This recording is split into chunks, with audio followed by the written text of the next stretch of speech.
poursuivons la discussion en plateau sur les enjeux de marché avec Franklin Pichard, directeur général de Kipling Finance. Bonjour et bienvenue Franklin. Bonjour Grégoire. Est-ce qu'on est un peu plus rassuré en ce jeudi 23 mars qu'on ne pouvait l'être, je ne sais pas, par exemple vendredi dernier, juste avant le week-end ? Ah oui, bien sûr. Mais effectivement, on le soulignait ensemble hors micro, on disait qu'il aura fallu cette méga crise bancaire pour voir enfin les marchés trembler un petit peu. Il y a moins de 20 jours, une quinzaine de jours, on touchait à Paris 7400 points, on était à un plus haut historique. Et puis avec cette crise, on a perdu 600 points en quelques jours pour finalement regagner 300. Donc on voit qu'effectivement, alors déjà, si on veut voir la bouteille à moitié pleine, eh bien les marchés ont bien accusé le coup, aidés en cela par les banquiers centraux et par les gouvernements, comme vient de le souligner Patrice un instant. Et c'est vrai que cette crise, en tout cas, on a éteint l'incendie, mais on le voit dans les forêts, ça fume toujours un petit peu. Et on voit que les banques, même aujourd'hui, BNP et autres, baissent un petit peu. Donc, les investisseurs restent très, très méfiants dans ce contexte-là. Effectivement, avec en plus, pour toute une génération d'investisseurs, un référentiel en matière de crise bancaire qui est forcément un peu paroxystique, hein, puisqu'on a tous en tête et on a vécu ensemble la grande crise financière et le choc systémique Lehman Brothers. En espérant qu'on évite la case du choc systémique, on rentre quand même dans un processus pour le secteur bancaire qui change peut-être un peu la donne, hein, entre la vague de régulation qui s'annonce sans doute aux États-Unis, entre peut-être un peu de confiance qui s'est quand même évaporée en Europe avec des questions qui touchent à des marchés clés de financement ou de renforcement de la structure du capital des banques. On ne va pas refaire le débat sur les AT1, les coco bonds, etc. Mais il y a quand même là aussi une question sur le coût de financement, le coût de la liquidité pour les banques européennes. Qu'est-ce que ça change pour l'investisseur ? Et l'investisseur qui a regardé quand même depuis quelques temps maintenant, plusieurs mois, plusieurs trimestres, le secteur bancaire comme étant un secteur qui devenait plus investissable qu'il ne pouvait l'être auparavant. Oui, alors il y a beaucoup de sujets dans ce que vous dites, hein.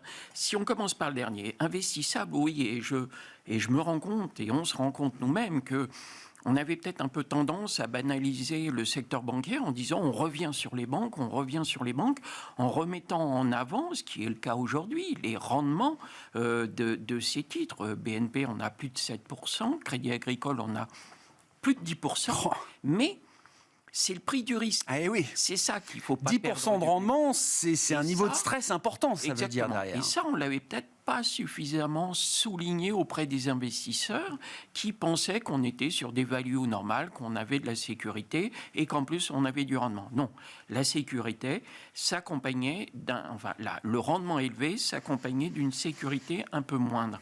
Et c'est ça qu'il faut remettre au milieu du village, c'est ce risque-rendement qui ne doit pas être découplé. Ça, c'est le premier point. Alors après, l'autre élément que vous soulevez et qui me semble absolument fondamental, c'est qu'au-delà de cette crise et de cette poussière qui est en train de retomber, eh bien, beaucoup se posent la question sur le devenir de cette nouvelle donne.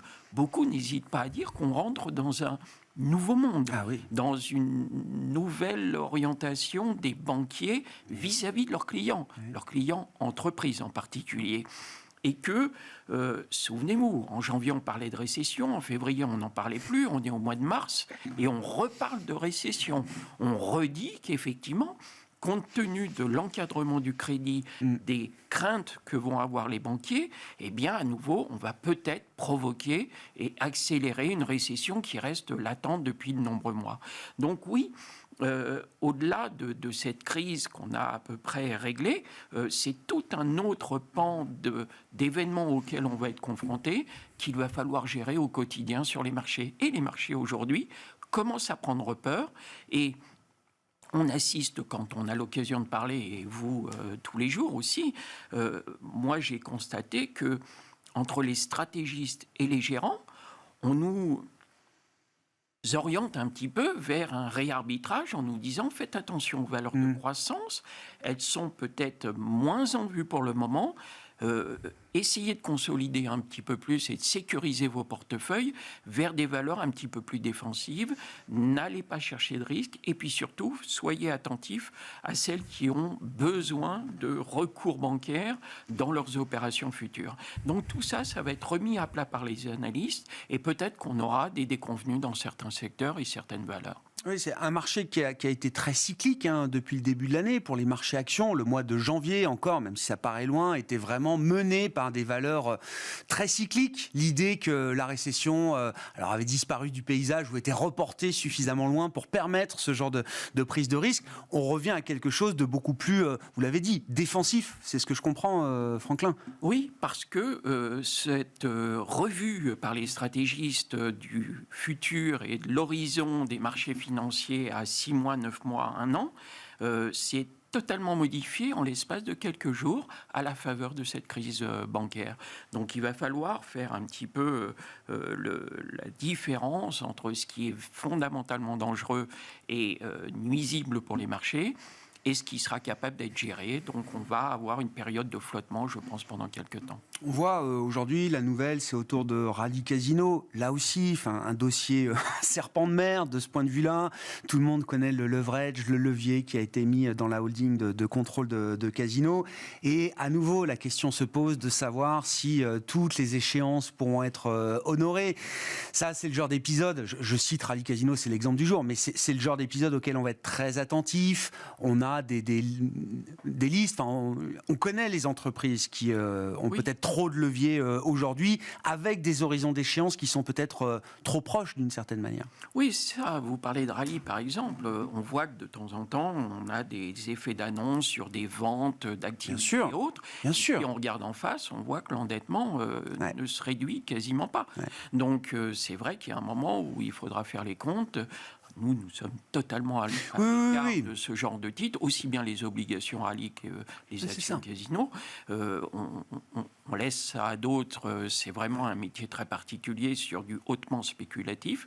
Mais c'est vrai que peut-être qu'un jour, on sera rattrapé par la patrouille sur ce genre de dossier un petit peu brûlant. À l'inverse, on voit aujourd'hui, alors je sais pas, j'ai en tête un titre comme Sanofi, et c'est vrai que c'était jusqu'à quelque temps des valeurs un peu ennuyeuses. Voilà, on avait des banques, l'automobile, etc. Et au final, Sanofi, c'est un parcours tout à fait correct. Ça génère moins de bêta que d'autres titres dans le marché, mais au final, la performance est assez régulière, correcte. Là, il y a une nouvelle positive encore aujourd'hui. Pareil, je cite Sanofi, mais c'est un exemple dans un secteur de la santé qui est réputé apporter un peu d'aspect défensif dans les stratégies. Alors, effectivement, là, je vais manger un peu mon chapeau parce que Sanofi, c'est un titre que j'ai en portefeuille et que j'aime beaucoup. Je serai un petit peu plus réservé quant à la performance dont vous parlez, puisque effectivement, au-delà de 95 €, finalement, si on regarde les graphiques, c'est les niveaux d'il y a un an. Et moi, aujourd'hui, à la faveur de cette hausse au-dessus de 95 €, c'est complètement paradoxal puisque c'est une époque où on renforce les valeurs défensives quand on se sépare des cycliques. Et bien là, sur la séance d'aujourd'hui, je vais alléger et prendre des bénéfices sur Sanofi parce que le niveau qu'on touche aujourd'hui, qui sont les niveaux d'il y a un an, c'est pour moi l'occasion de prendre des bénéfices et de revenir la retravailler en dessous. On voit qu'autour de 95 €, Sanofi a souvent corrigé derrière. On est dans un range entre 82 et 95. Je pense qu'en sortant à 95 sur cet effet d'annonce, j'aurai l'occasion de la reprendre autour de 90 et peut-être un petit peu en dessous. Donc fondamentalement, j'aime bien le titre. Bon, je suis beaucoup plus embêté avec EuroAPI, leur autre activité le spin-off avec laquelle on a énormément de déceptions. Mais en ce qui concerne Sanofi, je vais dans l'immédiat tactiquement prendre des bénéfices sur cet effet d'annonce avec 4-5% de hausse et je reviendrai tranquillement derrière. Et puis, effectivement, il y a d'autres titres sur lesquels on ne comprend... Alors, ce n'est pas le cas de Sanofi, mais Téléperformance qui corrige aujourd'hui, c'est la baisse du jour. Là aussi, un message brouillé de la direction qui annonce aujourd'hui le contraire de ce qu'elle avait annoncé au mois de novembre. Le titre ne fait que baisser depuis de très très nombreux mois. On le voit aujourd'hui. entre les gérants qui sont contraints par des labels ESG, ISR et compagnie, le côté gouvernance et sociétal de la déclaration d'aujourd'hui, c'est quand même un petit peu gênant parce que ça montre que le management de Téléperformance a fait le choix des clients, de rassurer les marchés pour une offre complète avec une gamme large sur son produit, donc qui avait mis un petit peu en peine et en difficulté certains des personnels qui faisaient les suivis. Les modérations les plus spécifiques, les plus difficiles. Et c'est ça qui les avait un petit peu plantés il y a quelques mois. Aujourd'hui, ils avaient dit on le fera plus et puis ils ont fait. Après revue stratégique, finalement, c'est une activité qui a du sens. Ça a du sens et puis ça marche et puis c'est une offre qui est demandée par les clients. Donc voilà, mais on dit une chose et son contraire, ça n'est pas simple à gérer. Là aussi, il faut se souvenir, on parlait du risque de réputation qui a toujours existé, mais la vitesse à laquelle ce risque de réputation se développe, je rappelle, Téléperformance, il y a quelques mois, tout part d'un tweet du vice-ministre du Travail colombien, si je ne dis pas de bêtises. Non, c'est tout à fait ça. Et tout s'enflamme derrière. Tout à fait ça. Et derrière, évidemment, vendu par tous les gérants qui ne pouvaient pas garder un titre comme ça. Merci beaucoup Franklin, merci d'être avec nous tous les 15 jours en plateau, je le rappelle, le jeudi. Franklin Pichat pour cette discussion de marché, le directeur général de Kipling Finance, invité de Smart Bourse à la mi-journée. Voilà pour cette édition, on se retrouve ce soir bien sûr en direct à 17h sur Bismart.